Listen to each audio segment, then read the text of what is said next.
Welcome to the Deep Dive. Today, we are plunging into a world of, well, high-stakes, multi-species warfare, but we are looking at it through the incredibly specialized lens of a biologist. Right. We're going far beyond just ecology to unpack a whole stack of documents centered on Dr. Mackenzie Connor, or Mac, a renowned salmon migration researcher whose life was just violently shattered. And then rebuilt. I mean, she has this synthetic arm and is almost immediately conscripted into this huge interspecies effort to save Earth. Exactly. And our sources, they give us this just incredible vantage point. We can actually trace of this one, this isolated insight. What they thought was sabotage. Exactly what they thought was sabotage at the North Coast Salmon Research Facility. Yeah. It just blows up. It escalates into this this catastrophic interspecies political crisis. And so our mission for this deep dive is to really understand how McConnor went from, counting smolts to becoming Earth's single most essential expert on two very distinct alien threats. Yeah, you have the hostile, all-consuming drain who are just terrifyingly effective. And then you have their manipulative puppet masters, the shadowy, technologically advanced Myrokinei. Or as they're often called, the Row. The Row. And the hook here, I think, is the absolute chaos that Mac returns to. I mean, can you imagine arriving back at your life's work, your facility, with a synthetic arm, and the entire base is just whispering? Whispering. And not about your scientific brilliance, not at all. No, they're whispering about the terrible accident that took your arm, and more importantly, the disappearance of your best friend and colleague, Emily Momini. So the whole environment at Norcoast post-crisis is it's one of barely contained panic, massive security overhauls, and these official lies that are just designed to soothe the global public. And we have to be clear, the chaos is deeply material. It's physical. The facility itself is just crippled. Oh, absolutely. The destruction caused by the alien incident, it was so complete that the insurance companies, they just refused to pay out. They called it an act of war. An act of war, exactly. Said it fell outside their policy parameters. So the only thing keeping Norcoast afloat financially, according to the documents, was the considerable legacy of Dr. Denise Pillsworthy. All those patents. The patents from her brilliant, if, somewhat lonely scientific work. Yeah. So they are running on borrowed time, immense scientific goodwill, and in a really, really big lie. So McConnor is back running Norcoast, but she's operating under this just extreme duress. The Ministry of Extrasol Human Affairs. The ministry. Right, the ministry. They've imposed absolute ironclad security and just total silence regarding the true nature of the Dren threat and Emily's actual fate. And that silence is so toxic because it doesn't stop the rumors, right? It just funnels them. The pervasive whispers at the facility. They aren't that Mac and Emily were attacked by aliens. The rumor is that the initial destruction wasn't an accident at all. That it was sabotage. It was sabotage. And that Mac somehow knows the truth about what happened to Emily. Maybe she was even complicit. So the ministry's decision to classify the truth, it actually created the perfect environment for her personal ruin. It creates this tremendous emotional isolation for her. I mean, the sources note that everyone else at base seems to have just, conveniently accepted the ministry's narrative. Yeah, the easy story. The easy story. That Mac and Emily surprised some local vandals, Emily saw too much, and the presumed ringleader, Otto Rakea, died later by misadventure. They accepted this comforting falsehood instead of the terrifying truth. And that misadventure is where the official lie just completely unravels. Right. Because Mac knows the truth. Rakea was found, and get this, glued to an anchor of Pod 6, 30 meters below the surface of the Pacific. Wow. That's not a simple accidental drowning. That's not vandalism gone wrong. That is a targeted, specific execution. Meant to send a message. A message. To silence and terrify anyone who might talk. So Mac is carrying this crushing knowledge that the people she works with, they're only safe because they believe a fabrication that cost an innocent man his life and her friend her freedom.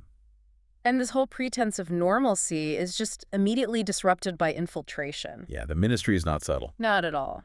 The facility is now divided into wet and dry projects, which is a distinction that seems almost arbitrary. The sources joke it's basically based on the likelihood of getting your socks wet. Right. But Mac is immediately suspicious of the newest hire who crosses that wet-dry threshold, Dr. Persephone Stewart. Seven. And Mac's colleague, John Ward, he's just blissfully unaware of all the underlying tension. Yeah. He's completely smitten with Cepha, this new theoretical statistician. Well, he's excited. He's excited. He used Denise Pillsworthy's legacy funds to expand his program and bring in this, highly qualified person who can run the complex modeling. So he sees a brilliant scientist. Mac sees a ministry plant. She very quickly realizes Seth is an agent specifically placed there to monitor her. Not to count smolts, but to count Mac's movements and her communications. And even though Seth tries to blend in, with the professional attire, Mac recognizes the signs, the telltale signs of someone who is watching, someone who is ready to enforce security protocols at a moment's notice. And this deployment, it just highlights the ministry's priorities. I mean, they will deploy these highly trained assets, even someone with a background as specialized as theoretical statistics, just to maintain surveillance on a key individual like Mac. Because her unique first-hand experience with the Drin and the Roe, it makes her both invaluable to the Interspecies Union, the IU, and also highly volatile to the EarthGov cover-up.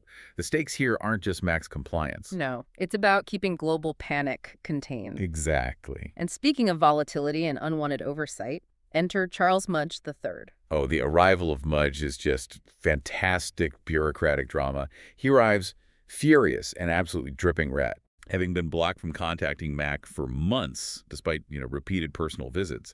He had to sneak past the new security perimeter, bribing students just to get him past the Translev dock. So he is the physical embodiment of the oversight Mac was trying to evade. He is. And he immediately reveals the high-level damage the ministry has done. The government, EarthGov, has taken complete control of the Wilderness Trust lands overlooking the base. The same land Mudge was supposed to be protecting. The very same. And they stripped him of all authority. The trust, he says, in all but name, is no more. But he's not just there to complain. No. He believes Mac and Norcoast are fully complicit in a lie and a silence about a profound disturbance to those very trust lands, the exact spot where the original incident happened. So his goal is immediate. See the land, file a report. And threaten to revoke Norcoast's operating license entirely. Right. He sees Mac as a rogue scientist who is obstructing justice. And Mac knows. She knows she cannot let him see the hidden truth on that mountainside. Not only would it expose the full extent of the ministry's cover-up, but it would reveal evidence of alien activity that could trigger widespread panic. And maybe even a coordinated strike on Earth. She has to steel herself because she understands the stakes are no longer local. Mudge's stubbornness is now Mac's biggest, most immediate security threat. Exactly. He's on a clock. He thinks the undergrowth will conceal the evidence in 2 weeks, so he needs to move now. Right. And Mac knows she can't just fob him off with some, nameless fool. Mudge has connections at every level of EarthGov. So she tries to suppress him. He'll just raise the issue higher up the chain, potentially exposing the whole operation. Mac has to distract him or neutralize him or somehow gain control over his narrative. This high-stakes maneuvering is entirely driven by this huge gap between the official lie and the devastating reality Mac is carrying. So let's look at the narrative the ministry and the IU are pushing. It's described in the sources as a masterwork of reassurance. That's a good way to put it. This masterwork says the Drin were merely an unspecified hazard who have now gone missing. And people are buying it. Oh, yeah. Late-night comics are joking about explosive alien flatulence. There are unscrupulous people advertising colonization rights on abandoned Drin worlds, which are actually just the remnants of Drin victims. So the global narrative is one of a crisis averted, or at least a threat that just ran away. It just retreated. Meanwhile, Mac knows the horrific, absolute truth. The Drin pose an existential threat to the species, and not just Earth, but multiple species. She knows she was deliberately maneuvered off-world by the ministry to learn more, and she learned exactly what they didn't want released to the public, or, for that matter, to the IU. Specifically, she knows the attack on the pods. It wasn't random. The Roe, the Myrokinase, were intimately involved in that assault. And Emily. Emily wasn't kidnapped by local vandals. The Roe took her. And here's a really crucial technical detail that hints at the Roe's biological manipulation. They equipped Emily with an implant made of her own flesh, which allowed her to tolerate the stresses of no space travel and to communicate with the Roe across interstellar distances. They are using her as an active agent. And their ruthlessness is proven by the execution of Autorakia.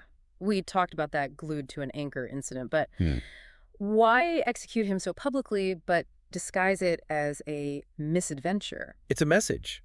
It confirms the Roes are operating covertly, moving targets.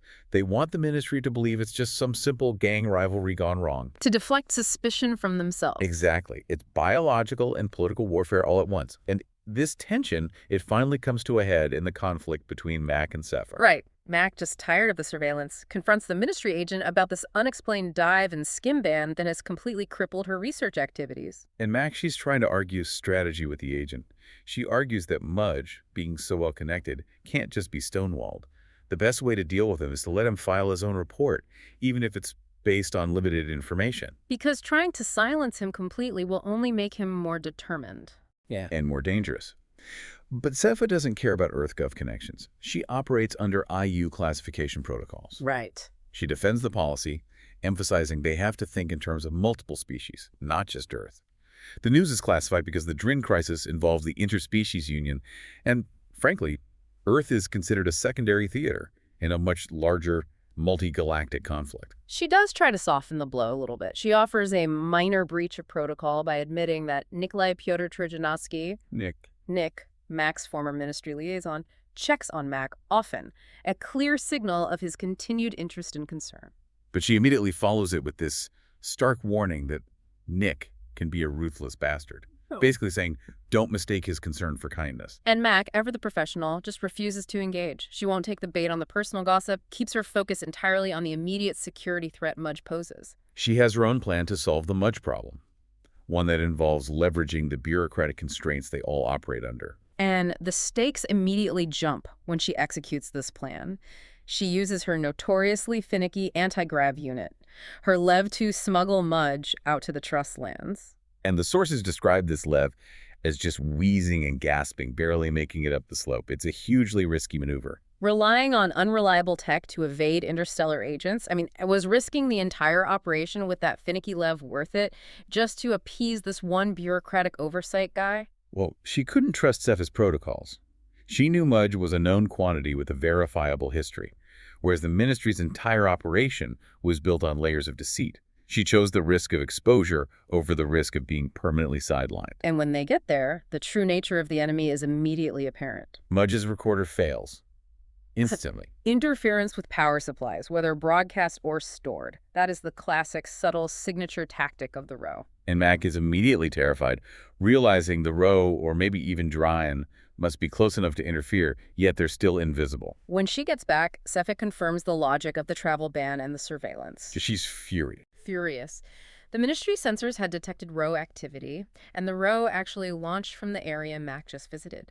Cepha tells her, "You and your friend chased the Row away. Thanks for nothing." So Mac, by trying to be sneaky, accidentally interfered with a high-level covert operation. But Mac has an ace up her synthetic sleeve. She produces her interactive mobile platform and shows Cepha the Row message she received.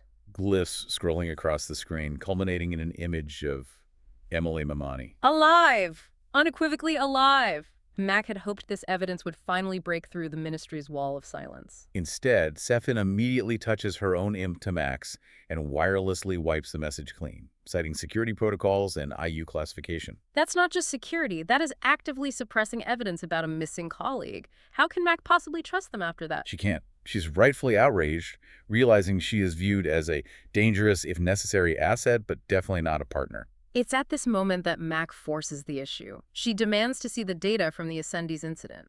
This is the Ealing home world, the one the Drin completely consumed. And Mac specifically mentions the hero, Captain Frank Wu, who aimed his dreadnought, the Guan Yu, at the planet's crust's weak spot to create a last-minute chance for evacuation, leaving behind the twitching corpse of a world. She insists this Ascendis data is the only reliable information, other than rumor and legend, available about the Drin's full-scale invasion tactics. She's challenging the ministry. Right, not on their security protocols, but on their scientific and military effectiveness.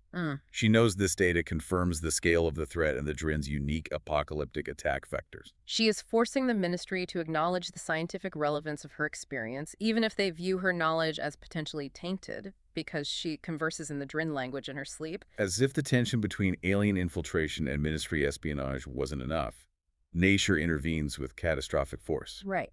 The ministry's need to explain anything to Mudge, or to Mac, is momentarily nullified at 6:01.34 a.m. Pacific time by a truly massive earthquake. A terrifying 1 minute and 23 seconds. And the epicenter was located precisely 2.34 kilometers below sea level, directly under Castle Inlet. The sources confirm that the survival of Norcos itself was a testament to phenomenal intelligent design foresight. Absolutely.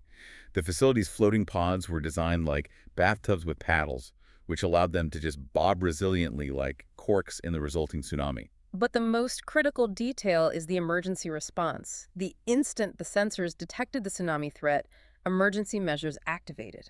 Storm shields came down, and protective foam erupted from specialized orifices, hardening instantly around all personnel and objects, essentially pinning everyone in place until the danger passed. So the people survived, but the land itself, utterly devastated. We're talking total ecological destruction. Yeah, the ridge overlooking base is literally scraped clean. The forest and soil liquefied, the sandy substrate leading to sag and flow, and it revealed a previously hidden fault plane. And the shoreline is just choked with tree trunks, debris, newly formed sandbars. Streams are dammed, diverted. It's an irreversible trauma to the entire local ecosystem Mac was sworn to protect. The consequence for Mac is immediate and devastating on a personal level. Norcoast has to be towed back to its original safer home at the Tanu River mouth. All research is suspended. For 3 weeks, maybe a month, minimum, while they stabilize the systems. And Mac realizes the first crucial salmon runs, the data she needed to justify the last year's work, will be entirely missed. And this loss of the run is described as Mac's deepest heartache. She feels this profound, specific grief over a scientific loss that is just completely incomprehensible to her colleagues who are focused on, just surviving. It's a moment that reminds you that beneath the ministry asset and the cybernetic arm, she is still a dedicated ecologist. She needs to flee that environment not just for safety, but for her mental well-being. So she packs one small bag and flees to her father's cabin on Little Misty Lake in northern Ontario. She's seeking peace, avoiding the forced shutdown. But even in flight, she remains the scientist and the mentor. Right. Her core purpose hasn't been erased. No. We see this when she counsels a student, Case Wilson. Case is homesick, he's intimidated. He's a 13th-generation deep-sea fisher, so he's completely out of his element doing tidal ecosystem research. He wants to leave and go work with the Harves, the heavy equipment salvage crew. And Mac doesn't dismiss his frustration. Instead, she encourages him not to leave, but to find the relevance in the research. She tells him to use his generational, practical knowledge of the deep sea as a foundation for his current work. To connect the seemingly esoteric research to his real-world expertise. Exactly. It's a necessary moment of grounding humanity, reminding us she hasn't lost her core identity despite the cosmic horror closing in. But her quiet refuge doesn't last long. Her peaceful isolation is brutally interrupted by Russell Lister, bringing 2 unannounced guests who signal that the ministry has failed to contain her. The arrival of the IU delegates is straight out of a bizarre road trip comedy. It contrasts so violently with the global stakes. Yeah. You have Mr. K, the Trizillion, and Arslithisianji Yip the 14th, the Mig. Their cultural differences are immediately evident and, well, hilarious. Kay is covered in shaggy gray hair, polite to a fault, has 4 beaded eye stalks, 2 of which are lidded. He's also terrible at canoeing. Gets seasick almost instantly and is constantly attracting black flies to those sensitive eye stalks. And then 14, the Mig, is humanoid but small-eyed, has a forked tongue, and is obsessed with numbers. He views sleep as an intolerable weakness because it wastes time. And they immediately assume Mac is familiar with Poodle, a regional Trizillion delicacy Kay tries to prepare, which Mac later realizes is a flattened animal that looks like a small dog with foil paws and cushion stuffing for a tail. It's the perfect juxtaposition that makes this material so compelling. You have these highly sophisticated interstellar delegates discussing the fate of the galaxy, and they're also bringing homemade dog-shaped meatloaf to a Canadian lakeside cabin. And arguing over the best way to avoid black flies. So the MiG explains the mission. The IU needs Mac for a highly classified gathering of experts on the Drin problem. Right, and since the government successfully blocked direct contact, they arranged for an IU spy at Norcoast to notify them the moment Mac left base. And Mac instantly realizes this confirms Seth was the agent. And she was effective. They successfully ambushed the one person the ministry wanted to keep quiet. Mac's expertise on local salmon migration and its complex behavioral patterns has now placed her squarely at the center of interstellar politics. The migration pattern of a smolt is about to save the human race. The cabin retreat, it just quickly accelerates Mac's trajectory toward conscription. It turns from this absurd culture clash to extreme violence. We get a brief moment of conversational terror when Nick Troshanowski appears. Just materializes from nowhere. Yeah. And Nick is furious that Mac is still getting involved with the IU despite the lockdown. He's making it clear that his security regime is still in place, warning her that he will use her, Mudge, anyone else necessary to achieve his security goals. His presence reinforces Mac's understanding that his concern isn't personal. It's entirely functional. He sees her limitless capacity to worry him, but he also acknowledges her unique strategic value. But the real immediate danger isn't the ministry spy or the Drin far off in space. It's the friendly Tresulian guest, Mr. K. Right. Mac, observant as always, she notices K is hiding a profound biological secret regarding Tresulian male symbionts. A typical Tresulian female bonds permanently with 4 males. K is concealing the fact that he's housing only 2. And this concealment has led to tragedy. Mac finds the Meg, 14, brutally injured and shoved inside the kitchen chiller. And 14, who enters torpor in the cold and hunts by heat signature, had hidden there because the male Tresulian symbiont, the creature pretending to be K, was hunting Mac. 14 reveals that the Tresulian male was driven mad. Tresulian males use what are called formidable armored clubs. Which are, in fact, the male's external genitalia. Right. They use them to strike and kill rivals in defense of a receptive female.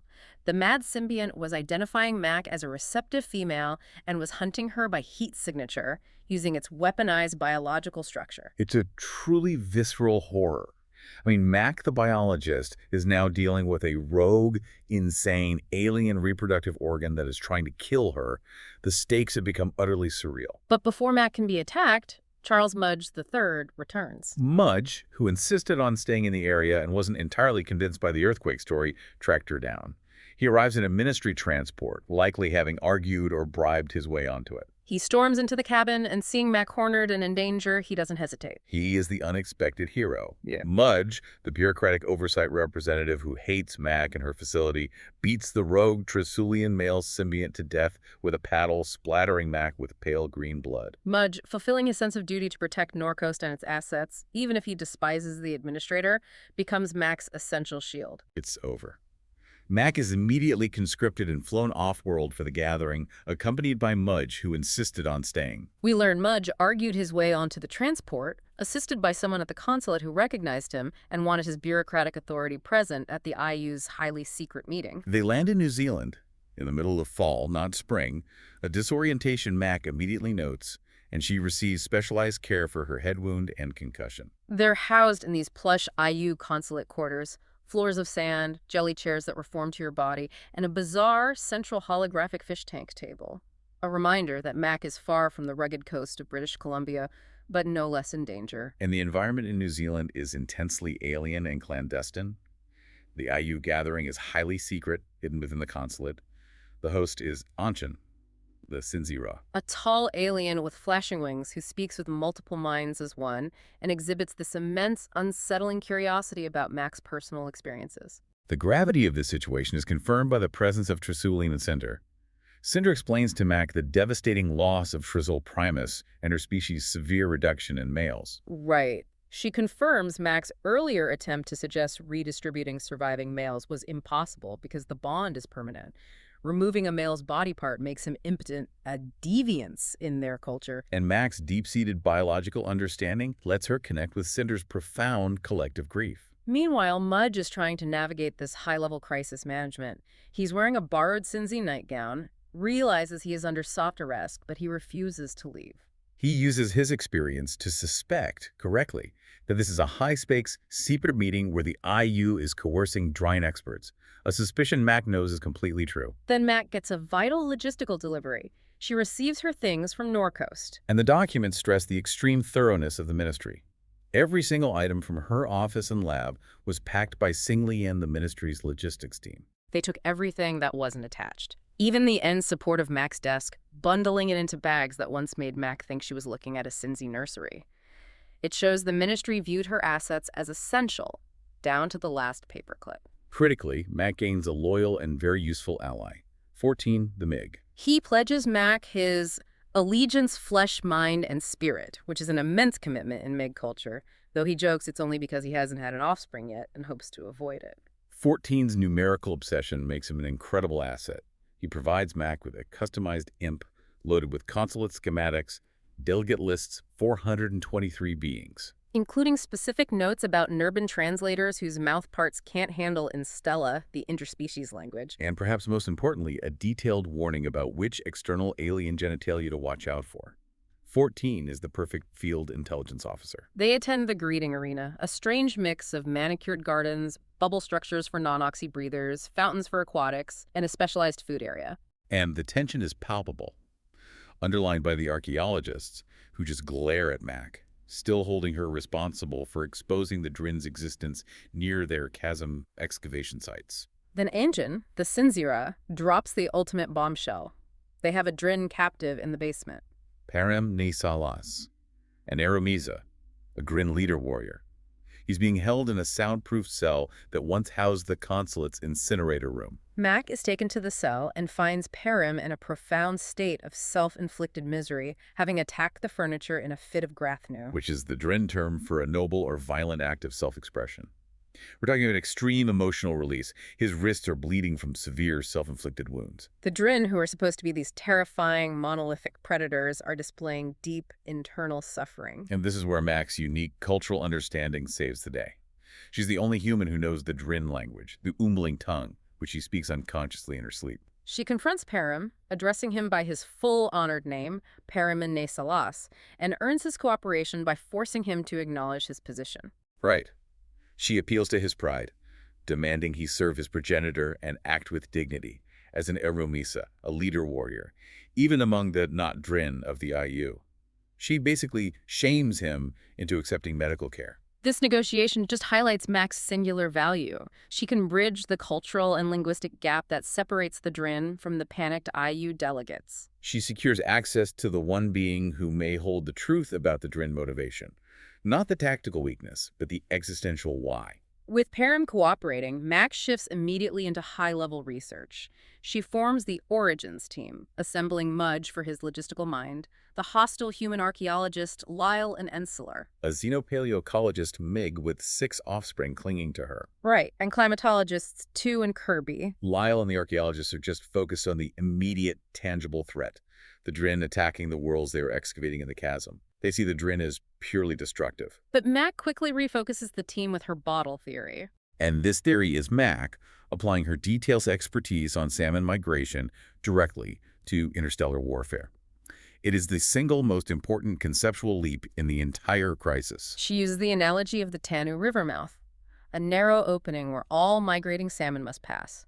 This bottleneck is used for population management, resource counting, and evolutionary pressure control. And she suggests the Drin home planet, Miriam, was structurally like a bottle, with only one opening, allowing control over migration. Why? Because the original species needed control over what moves in or out, potentially to manage massive population cycles or avoid predators. It's a key evolutionary pressure point, and Mac's expertise on river systems allowed her to see this planetary structure immediately. And the team immediately achieves breakthroughs that confirm her hypothesis. Ancella, the Mig xenopaleoecologist, confirms the Drin started on Miriam. She traces their lineage back to 8-limbed colonial animal forms attached to pre-flowering plants. The team establishes that the planet's forest growth was intensely cyclic. It was dying and regrowing seasonally. And crucially, they discovered deep rifts running north-south across Miriam, confirming Mac's insight. These rifts, the team concludes, were like ancient roadways for migratory species. Exactly. The Drin are inherently biologically migratory, programmed to follow food and seasons. They were using the deep ships buried on Haven not for offense, but to shelter themselves during harsh, cyclical planetary conditions. They were never meant to be a constant galactic threat. This leads to the shocking collective conclusion that changes everything. The Ro, the Myrokenae, modified the species. They found a migratory species and weaponized its core instinct. They produced gigantic progenitors as breeding machines, turning the migratory fleet into an engine of continuous consumption. And this is the truly horrific part of the biological warfare. The Ro preserved the original Drian population in a kind of protected trust until they were satisfied with the new militarized model. Then they systematically destroyed the originals to prevent reversion. The chance that the genetically modified Drin would eventually revert back to their natural, peaceful, seasonal migration patterns So the Drin are not malevolent invaders. They are victims of targeted existential biological tampering. Repurposed as tools of consumption. And Perim, the Drin vessel, confirms this, temporarily embodying the voice of his progenitor. He explains that the current attacks are driven by a violent, corrupted, instinctual migratory call. He describes the great journey used to spend all but the progenitors, who would then await the future, remembering the way home. Now that call is corrupted. It pushes them toward consumption and conflict rather than seasonal return. Perim reveals the Roe assault on Haven triggered the ships to launch. The Drin had resisted the call for a long time, but now fear they cannot resist it anymore. So he offers Mac his allegiance as his lamasa, a disciple or servant, because ritualized communication dictates only an Aramisa, a leader, may speak to their progenitor. Mac has become the recipient of a terrified species' desperate plea. And Mac and Nick, who has been monitoring her progress intensely, they realize the existential significance. The Dren attacks are not for consumption, but a fatally corrupted migratory impulse to find home. But that home was destroyed by the Roe. They are a species doomed to search for something that no longer exists, and in doing so, they destroy everyone in their path. The threat is escalating in real time. Anshin confirms a new attack. The Tersulians have suffered another terrible loss. Mac is immediately summoned to a high-level briefing. The time for research is definitively over. The time for direct, desperate action is now. The documents describe the ultimate horror arriving in that high-level conference room. Emily Mamani materializes in just a horrifying state. Gaunt, filthy, skeletal, rents in her flesh reveal space and wheeling stars, clear, sickening evidence of the Roe's no-space technology manipulating and tearing her body. She's clearly being used by the Roe as an agent, a remote extension of their will. She manages to hand Mac a cold metal cylinder, a specific Roe tool before being taken away by security. Her condition shocks everyone. The IU delegates, even Nikik. It confirms the Sinziro's deepest concerns about the Roe's malicious manipulative motives. So Mac, Mudge, and Singley, the ministry's logistics expert, they investigate the consulate quarters and find the truth hiding in plain sight. Right. Emily, in her brief appearance, gave Mac enough context to realize the decorative fish tank table in her plush consulate quarters is actually the Sinzi's no-space containment vessel. It's where the Roes are operating from, completely disguised as a piece of elegant furniture. But the truly critical realization comes when Mac looks closer at the coral shelf inside that tank. She sees distinct, recurring scars on the coral. The same mark she followed on Mudge's mountainside months ago when she smuggled him out. The terrifying implication hits her like a physical blow. The Roe had been secretly operating out of the tank, inside the supposed heart of IU security, all along. They weren't distant allies being begged for help. They were guests and active manipulators, monitoring every single conversation. So Mac connects the final chilling dots. The outgoing contact signal the IU is broadcasting, the signal they believe is begging for the Roe's help and cooperation, is a deliberate, malicious deception. It's actually the call, a highly specific migratory signal calling the Drin to attack Earth. The Roe engineered the entire crisis and lured the Drin to finish their destructive work. The moment Mac realizes this, the Roe respond. They immediately seize control of the room's communication systems, broadcasting the Drin language, the Umling tongue, directly into her mind. The documents describe agonizing, tearing pain. The message is simple, aggressive, and overwhelming. You will be removed and you know nothing. She's forced to her knees, realizing she is facing an enemy who operates on a fundamental level of psychic and biological warfare. Desperate action is needed now, regardless of protocol. A major drone attack is confirmed. 23 progenitor ships have just come through the gate. Nick confines the unconscious Emily to the Drin cell Perim's room. The only location he is absolutely sure is Roe-proof. And Mac, Nick, and the IU leaders immediately agree to a last-ditch plan, one born entirely from Mac's unique understanding of the migratory corruption. They have to use Mudge's commercial communication systems, adapted to bypass the official, classified, and now compromised channels, to broadcast a countermessage. A specific warning in the Dren language, directly to the progenitor ships. This is Mac's final essential application of her Dren cultural knowledge. And she tasks her new loyal follower, 14 the Meg, with being her spy in the signal room. He must be ready to disrupt the outgoing Roe call if she gives the word. 14, despite his protest that interfering with the Roe signal is not an act of strobus, not a mathematically beautiful act, he accepts his charge, confirming his allegiance to Mac over the political chaos. And the counter-dream plan. It works flawlessly. The moment Mac's specific, culturally relevant countersignal reaches the ships, they stop all forward motion. Then they power up on a heading to leave the system, confirming that the message was a counter-migratory instruction that superseded the corrupted call. But the ultimate conclusion is shocking and devastating. The 23 progenitor ships self-destruct entirely. They preferred obliteration, a complete cessation of their existence, to continuing the corrupted Great Journey. It was a final, intelligent act of resistance. In the immediate aftermath, the consulate systems morph back to normal. Anshin reports Emily's condition is stabilized by Node, a Cincy neurologist, but warns Mac to be prepared for the severe psychological impact of our friend's ordeal. And the Ministry of Extra-Sol Human Affairs quickly claims Mac back. They are unwilling to risk both of their hard-won Dren experts, Mac and the vessel. So Paramenesalas, the vessel, is also not being released. The Roe could track him through Mac's own biological tracer signature, which she acquired during her first journey off-world. Which links the fate of the Dren leader to the continued monitoring of the human scientist. Her expertise saved Earth, but she remains a valuable and captive Ministry asset. What an incredible, tumultuous journey McConnor took, from studying salmon smolts on the British Columbia coast to decoding interstellar geopolitical deception and averting the destruction of Earth. Yeah, the knowledge we gain from diving into these documents is it's astounding. We learned that the Drin are fundamentally victims of biological and genetic tampering.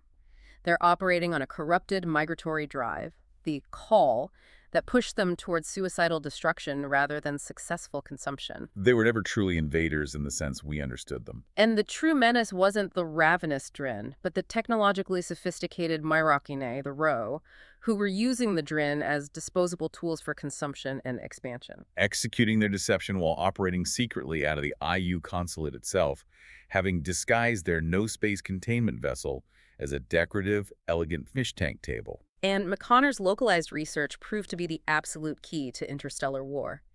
Her deep professional understanding of salmon migration, the need for a definitive home, and the concepts of bottlenecks and migratory impulse. That's what allowed her to decode the Drin's fatal flaw. And provide the specific language necessary to stop the invasion. Max survived being hunted by a rogue Trezulian symbiont, navigating a catastrophic seismic disaster, evading Ministry spies, and thwarting a full Dren invasion. All of it came down to her stubborn refusal to be silenced. And her willingness to trust the most unexpected allies. The grumpy oversight representative Mudge, the ruthless Spyneck, and the number-obsessed MiG-14.